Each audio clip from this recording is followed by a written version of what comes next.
হাই friends, আকৌ এবাৰ স্বাগতম জনাইছোঁ আপোনালোকক মোৰ ভিউজ নোহোৱা মিনি ব্লগলৈ। আৰু এইজনীক বোলো ল'ৰা এটা পতাই দিওঁ, কিন্তু নহ'ব, এই বুকিং হৈ আছে। আৰু এইজনী সন্মুখৰ পৰা বেপাৰী এটা উখাৰি নিছে। আৰু আমি একেলগে ঘূৰা ফুৰা কৰা বা এজনী কেইদিনমান আগতে বিয়া গৈছিলে, তো তাৰে আজি মিতি খোৱা। আৰু এই আমাৰ সৈন্য সামন্ত মোক চাব নালাগে, সেইবাবে এই মুখখনকে চাওঁ। আৰু ইফালে নগৈনে মাত দিয়ে কি আমাক খাবলৈ দিলে চাহ, আৰু চাহ খাই উঠি গ'লোঁ আমি ভাত খাবলৈ।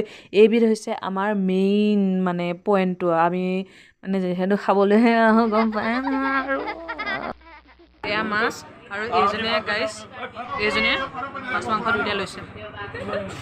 আৰু এইবিধ বস্তুৰে মই বৰকৈ অভাৱ অনুভৱ কৰি আছিলোঁ। ভাতৰ লগত দিব পাহৰিলে, তেওঁ যে কাষৰলৈ আহিছে, লালতে পৰি গৈছে আৰু চাওঁতে কেতিয়া মোৰ ওচৰ পায়হি। আৰু এই বোলে কিবা নতুন সম্পত্তি এটা লৈছে, আমি বোলো চাওঁ, কিন্তু আমাক চাবলৈ নিদিলে। আৰু লক্ষীয়ে হাতত অহাৰ পাছত পেট পূজা কৰাৰ পাছত আমাৰো ৰখি থকা ধৈৰ্য নাই, তো আমি আহিলোঁ। তো